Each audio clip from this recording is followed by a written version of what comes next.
Big boss కార్యక్రమం ప్రస్తుతం 8వ సీజన్ ప్రసారమవుతున్న సంగతి తెలిసిందే. 8వ సీజన్ ఇప్పటికే 5 వారాలను పూర్తి చేసుకుంది. 5వ వారంలో 8 మంది మాజీ బిగ్ బాస్ కంటెస్టెంట్లు వైల్డ్ కార్డు ద్వారా హౌస్లోకి అడుగుపెట్టారు. ఇలా వైల్డ్ కార్డు ద్వారా అడుగుపెట్టిన వారిలో రోహిణి ఒకరు. ఈమె గతంలో సీజన్ 3 కంటెస్టెంట్గా హౌస్లో సందడి చేశారు. అప్పుడు కూడా వైల్డ్ కార్డు ద్వారా హౌస్లోకి అడుగుపెట్టిన ఈమె తనదైన శైలిలోనే టాస్క్లు ఆడుతూ ఎంతో మంది అభిమానులు సొంతం చేసుకున్నారు. గుసగుసలు ఎక్కువగా అవడంతో కాస్త నెగిటివిటీని సంపాదించింది.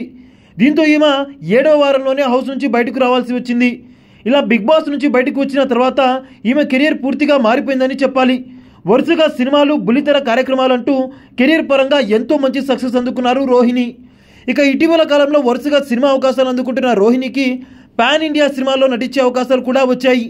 కానీ మరోవైపు తనకు Bigg Boss wild card entry chance రావడంతో సుమారు 3 పాన్ ఇండియా సినిమాలను సైతం వదులుకొని బిగ్ బాస్ హౌస్లోకి అడుగుపెట్టారని తెలుస్తుంది.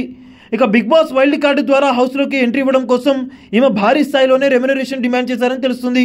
రోహిణి ఏకంగా వారానికి 4 లక్షల రూపాయలు రెమ్యునరేషన్ డిమాండ్ చేసినప్పటికీ మేకర్స్ మాత్రం ఈమె అడిగినది మొత్తం ఇవ్వడానికి అగ్రిమెంట్ కుదుర్చుకున్నారని తెలుస్తుంది.